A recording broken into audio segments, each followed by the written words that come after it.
Assalamualaikum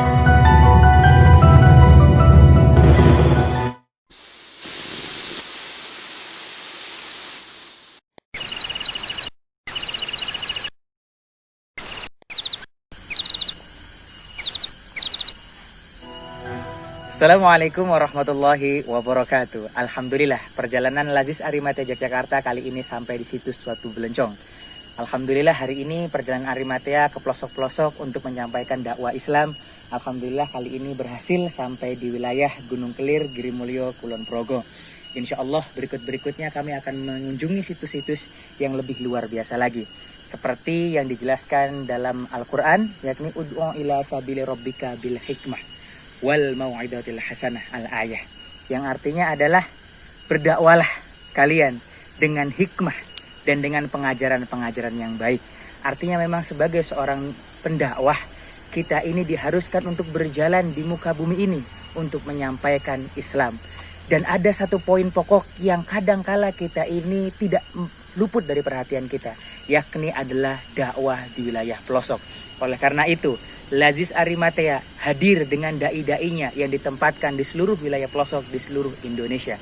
Salah satunya adalah perjalanan kita kali ini di situs Watu Belencong di daerah Gunung Girimulyo, Kulon Progo, Yogyakarta. Hari ini kita membuktikan bahwasanya dakwah di wilayah minoritas yang ada di pelosok pedesaan adalah wajib untuk kita sebagai seorang muslim mengunjungi agar Islam sampai kepada titik yang paling pelosok. Mudah-mudahan ini menjadi semangat untuk kita semua agar bahu-membahu untuk dakwah Islam sampai tersampaikan di seluruh wilayah. Mudah-mudahan untuk muslimin muslimat yang ada yang jauh di sana ataupun yang ada di sekitar sini ataupun yang bahkan di luar negeri, agar supaya menyatukan kekuatannya, agar supaya mampu bekerja sama bahu-membahu untuk mewujudkan dakwah Islam sampai ke wilayah pelosok dengan cara ikut bersama kami di gerakan Lazis Arimatea Yogyakarta. Ada keunikan tersendiri dalam berdakwah di wilayah pelosok. Yang pertama, kita akan melihat view atau pemandangan yang tidak pernah kita lihat di perkotaan. Udaranya yang segar, banyaknya pepohonan seperti yang ada di situs Watu Belencong ini, dan berbagai macam pemandangan-pemandangan indah lainnya. Selain pemandangan yang indah, kita juga akan bertemu masyarakat yang luar biasa berbeda dengan masyarakat kota. Mereka yang masih bergotong royong dengan luar biasa, mereka yang masih mempertahankan tradisi-tradisi mereka, dan juga bahkan corak-corak budaya yang lainnya. Oleh karena itu, dai diwajibkan untuk terus hadir mendampingi mereka agar budaya yang ada di sekelilingnya tetap sesuai dengan ajaran Islam. Oleh karena itu, kita sebagai seorang dai dan semua seorang muslim pada umumnya yang wajib berdakwah menyampaikan Islam di lingkup keluarganya, di lingkup masyarakat sekitarnya, dan juga tentunya di wilayah yang jauh di sana, khususnya di wilayah pedesaan yang sedang dilakukan oleh Lazis Arimatea Yogyakarta, yakni di Girimulyo, Gunung Kelir, Kulon Progo, Yogyakarta. Oleh karena itu, mari kawan-kawan semuanya, muslimin dan muslimat, gabungkan kekuatan kita, gabungkan istiqomah dalam gerakan dakwah kita agar ikut serta dalam gerakan yang dilaksanakan oleh Lazis Arimatea Yogyakarta. Insya Allah program kami akan selalu hadir untuk para mu'alaf sampai di wilayah pelosok. Mari satukan kekuatan kita bersama Lazis Arimatea Yogyakarta. Wassalamualaikum warahmatullahi wabarakatuh. Kita harus bisa mengakhir, udahlah saya di rumah aja gak usah ngapa-ngapain, zikir aja. Gak begitu, harus tetap kerja kan? Kerja keras. Bagaimana saya caranya meningkatkan ekonomi keluarga saya supaya saya sedekah bisa lebih banyak. Jadi pikirannya harus begitu. Karena zaman akhir ini semangat itu harus ditingkatkan dengan ini. Nah, makanya pas sebelum tidur itu kita sebagai seorang muslim memaafkan dia. Mudah-mudahan saya bisa maafin. Karena manusia itu sakit hati wajar. Pernah nggak sakit hati mana? Pernah. Terus kalau misalnya papasan sama orang lain langsung, iya itu yang yakin saya. Pernah nggak Bunda? Pernah. Pernah ya Bunda ya? Iya. Itu wajar Pak. Wajar, pelan-pelan. Mudah-mudahan saya bisa maafin. Mudah-mudahan saya bisa maafin. Itu seorang muslim. Makanya Bunda sekali sekalian, syariat Islam itu tidak hanya untuk perintah dari Allah, tetapi itu semuanya untuk kebaikan kita, kebaikan badan dia, kebaikan jiwa dia. Karena kata dokter, Mbak, seandainya ada seorang yang hidup 20 tahun makannya rendang terus, itu nggak akan sakit. Ternyata penyumbang terbesar sakitnya badan manusia itu hatinya yang resah, hatinya yang nggak tenang. Itu penyumbang penyakit. Biasanya sakit kepala juga karena ada dongkol.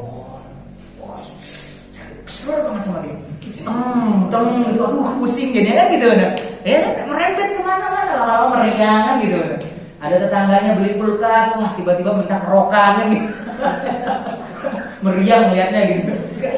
Itu jangan begitu, karena semuanya itu karena kalau hatinya tenang, insya Allah badannya sehat. Makanya mari di zaman sekarang ini kita enang-enang hati, karena hati itu yang menguasai Allah. Pernah nggak sih benar nggak ngapa-ngapain nih, tiba-tiba kok di sini kayak pegel banget, kok pegel sekali gitu bener.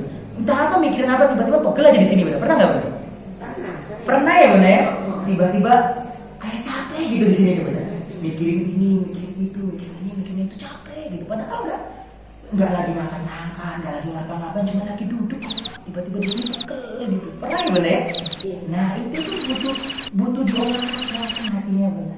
Dengan cara apa? Zikir. Astagfirullah. Insya Allah itu tuh sebagai obat supaya kita itu sehat. Mudah-mudahan kita ini dianugerahkan oleh Allah kesehatan terus boleh. Jangan sampai ada sakit yang macam-macam yang Allah berikan ya benar. Mudah-mudahan sehat selalu dan kita pun diberikan rahmat dunia dan akhirat. Mudah-mudahan kita semua dipertemukan kembali di surganya Allah Subhanahu wa Ta'ala. Pengen gak sih masuk surga ini? Pengen ya bener. Di surga itu luar biasa ya bener. Apa-apa ada. Udah susah di dunia gak apa-apa, tapi nanti di akhirat saya santai-santai. Kan begitu ya bener. Itu seorang muslim. Makanya berjuang saja. Jangan pernah menyerah. Saya tuh lihat tukang beca bener. Tukang beca itu 12 jam mangkal bener. Cuma dapat 2 penumpang dalam sehari. Kalau tukang beca mungkin agak ribet kita bayangin ya benar. Misalnya cengkeh deh benar.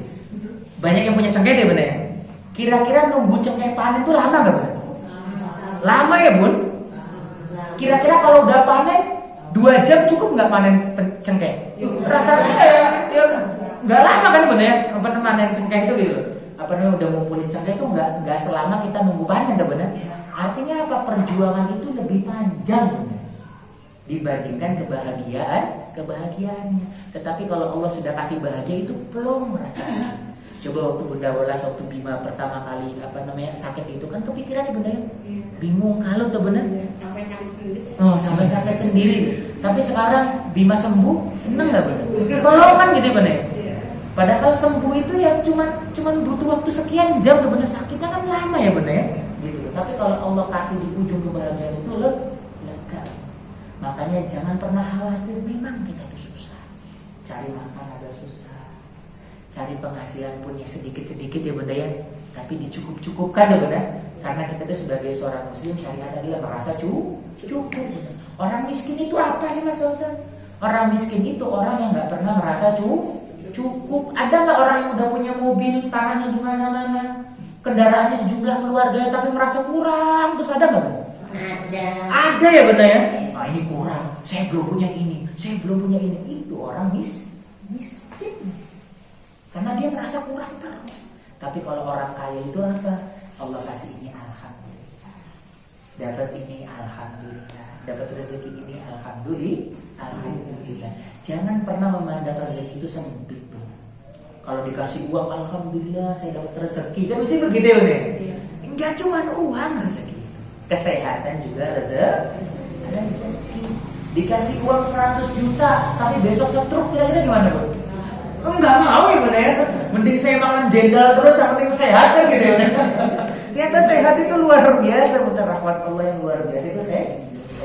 Hanya bersyukur kita sehat. Salah satu mensyukuri nikmat sehat itu adalah kita sholat 5 waktu. Itu aja bener. Saya bunda-bunda sekali itu belum bisa yang tinggi-tinggi. Sholat tahajud kayaknya belum kuat ya Mas Kausar, bangun jam 2 malam gitu. Iya wajar, orang mualaf kok. Dimaklum. Yang penting subuhnya jangan kelewat. Nanti pelan-pelan, lama-lama bisa sholat tahajud. Begitu, pelan-pelan. Maka bunda-bunda sekalian, mudah-mudahan kita semangat ya bunda, jangan pernah menyerah. Karena nanti Allah pasti kasih kebahagiaan. Ada nggak sih orang yang hidupnya sedih terus bener? Enggak ya bener ya. Pasti ada aja waktu dimana kita bisa ketawa.